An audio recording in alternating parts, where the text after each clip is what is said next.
আমাকে ছেড়ে দাও ক্যাবলা, আমাকে ছেড়ে দাও। আমার এত বড় সাহস করো না ক্যাবলা, আমাকে ছেড়ে দাও ক্যাবলা, ছেড়ে দাও।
ক্যাবলা, তুমি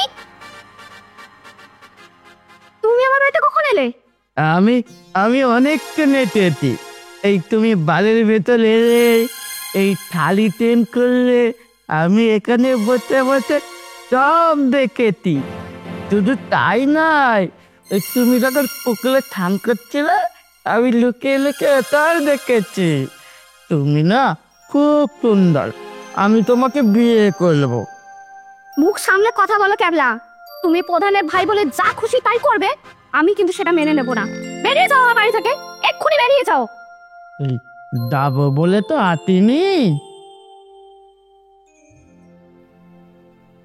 এই আমি তোমাকে এই বিয়ে করতে এতেছি, আর বিয়ে করতে গেলে তো অনেক কিছু লাগে।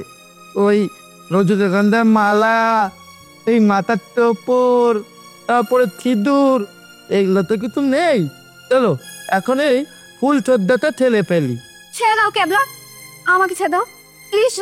আমার এত বড় সর্বনাশ করো না, আমি একজন বিধবা বউ। বিধবা বউকে সাদাবো করবো বলেই তো আমি তোমাকে বিয়ে করতে চাইছি।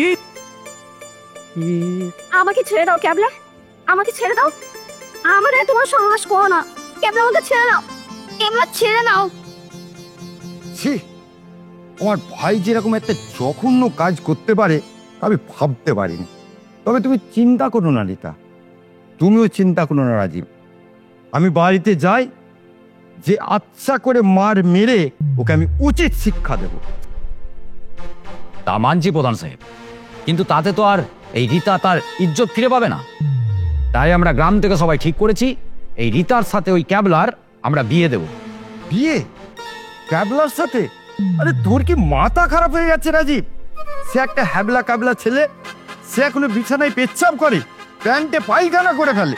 আপনি কোনো চিন্তা করবেন না প্রধান সাহেব, আপনি দেখবেন যে এই রীতাকে ক্যাবলা বিয়ে করে ওরা সুখেই সংসার করছে।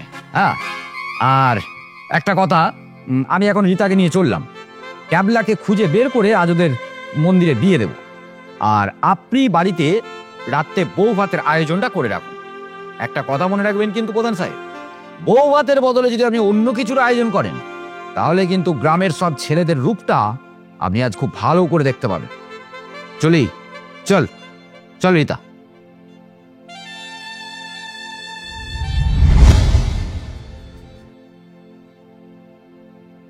কি গো, বলছি তুমি কি কোথাও বের হবে? হ্যাঁ, একবার পঞ্চায়েত যেতে হবে। আচ্ছা, তুমি কি কিছু বলবে? হ্যাঁ, কাল বিকালে একজন ঘটক এসেছিল, ট্যাবলার জন্য ভালো একটা মেয়ে দেখেছে, আজ বিকালে আসবে বলেছে। এই জন্যই বলে মেয়েদের বুদ্ধি বলে কোনো জিনিস নেই। ট্যাবলার বিয়ে দেওয়ার ইচ্ছা থাকলে আমি কি এতদিন দিতাম না? মানে? এই যে এত সম্পত্তি দেখছো, ট্যাবলার বিয়ে দিলে এই সম্পত্তি তো সব দুভাগ হয়ে যাবে। এমনি তো ট্যাবলার ওষুধ খেয়ে মাথাটা ঠিক আছে, 2 মাস ওষুধ বন্ধ করে দিলে ট্যাবলার পটল তুলবে, তখন সব সম্পত্তি আমাদের হয়ে যাবে। নয়, হ্যাঁ। আর হ্যাঁ, সব প্ল্যান আমার বানচাল হয়ে গেল, সম্পত্তি দুভাগ হয়ে গেল। কি রে? আরে অমন মন খারাপ করে মাথা নিচু করে দাঁড়িয়ে আছিস কেন বোন? আজ তো তোর আনন্দের দিন, তুই নতুন করে বিয়ে করে সংসার করবি। সত্যি ললিতদা, এই তুমি না খুব ভালো মানুষ।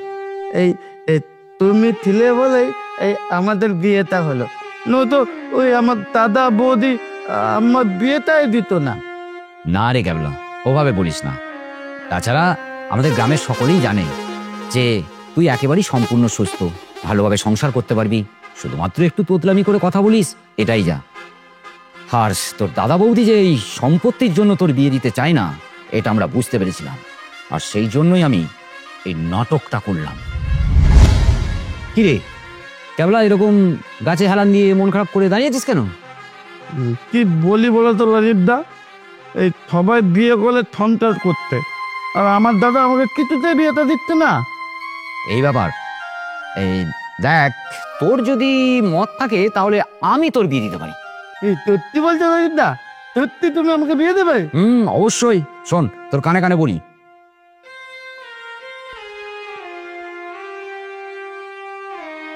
না না লজিতদা, এটা করলে ওই দাদা যদি জানতে পারো না, আমাকে একবারে খুন করে ফেলে দেবে। আর সত্যি কথা বলতে ওই রীতা মেয়েটাও খুব ভালো, ওর সাথে আমি এগুলো করতে পারবো না। আরে কিচ্ছু হবে না। তাছাড়া দেখ, রীতা যেমন ভালো, তুইও ভালো। হ্যাঁ, ওই বিয়ের 1 মাসের মধ্যে দুর্ঘটনায় ওর স্বামীটা মারা গেছে, কিন্তু মেয়েটা তো খারাপ নয়, মেয়েটা ভালো। আর আমি বলছি, রীতাকে বিয়ে করলে তুই সুখী হবি। শুধু তুই আমায় বল যে তুই রাজি আছিস কি না। ওই রীতার যদি মত থাকে তাহলে আমার কোনো আপত্তি নেই। ঠিক আছে কাবলা, তুই নির্ভাব নাই থাক, রীতা রাজি আছে, আমি আসি, কেমন?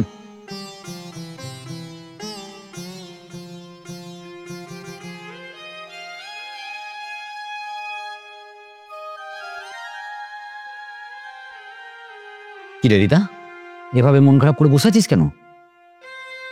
ওই কিছু না তো দাদা, এমনি। তুমি বসো, আমি তোমার জন্য চা করে আনি। না না না, আজ আর চা খাবো না।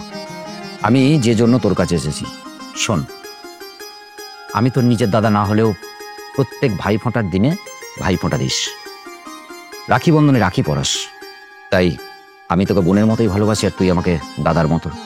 তাই বলছি, তুই একটা বিয়ে কর। তুমি তো সব জানো দাদা, আর ওরা সবাই বলে আমার জন্যই নাকি ওদের বাড়ির ছেলেটা মারা গেছে, তাই আমাকে বাড়ি থেকে তাড়িয়েও দিল। এরপর আবার একটা ছেলেকে, না না দাদা, আমাকে তুমি এই অনুরোধটা করো না। তার মানে ওই ওদের কথাই তোর কাছে সহ হলো, এই দাদার কথার কোনো মূল্য নেই। ঠিক আছে, আজকের পর থেকে তোকে আর আমি কোনোদিন কিচ্ছু বলতে আসবো না।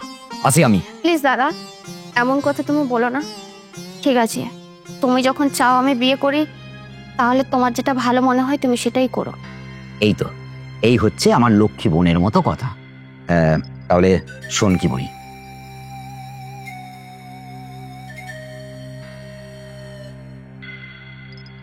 কিন্তু কোনো কিন্তু নয়, ঠিক আছে? শোন, আমি ক্যাবলাকে বুঝিয়ে ফেলেছি, এবার শুধু তোকে যা যা করতে বললাম তুই তাই করবি। দেখ বোন, একটা কথা মনে রাখবি, কিছু ভালো জিনিস পেতে গেলে কিছু কিছু সময় কিছু খারাপ কাজ করতে হয়, তাতে কোনো দোষ হয় না। ঠিক আছে, আমি আসি, কেমন? সেজন্যই কথাই আছে, যেমন কুকুর তার তেমন মুগুর। হ্যাঁ, তাহলে ক্যাবলা, ওই তুই তোর বউকে নিয়ে সোজা কালী মন্দিরে চড়াই, আর আমি ওই মালা টোপর এই সব কিছু কিনে নিয়ে একেবারে মন্দিরে যাব, কেমন? আসি, আসি রে বোন। বউ, তুমি আমাকে ভালোবাসবে তো? তুমি আমায় আশীর্বাদ করো যেন আমি তোমাকে খুব ভালোবাসতে পারি, তোমার সাথে সুখে শান্তিতে সংসার করতে পারি, আর তোমাকে যেন আমি তাড়াতাড়ি সম্পূর্ণ সুস্থ করে তুলতে পারি। এটা কি করতো বলতে কি তো? না না, আমরা না প্রথমে ওই মায়ের মন্দিরের কাছে গিয়ে মাকে প্রণাম করব, তারপরে বাড়িতে ফিরে দাদা বৌদিকে, তারপরে দেবো আমরা ফুলতদ্দার গালে। আরে সেদিন তো মিটে মিটি হয়েছিল, আজকে হবে আটেল ফুলতদ্দা। আর আমার ফুলটার দল আপনাদের ঠাকুরের নিমন্ত্রণ।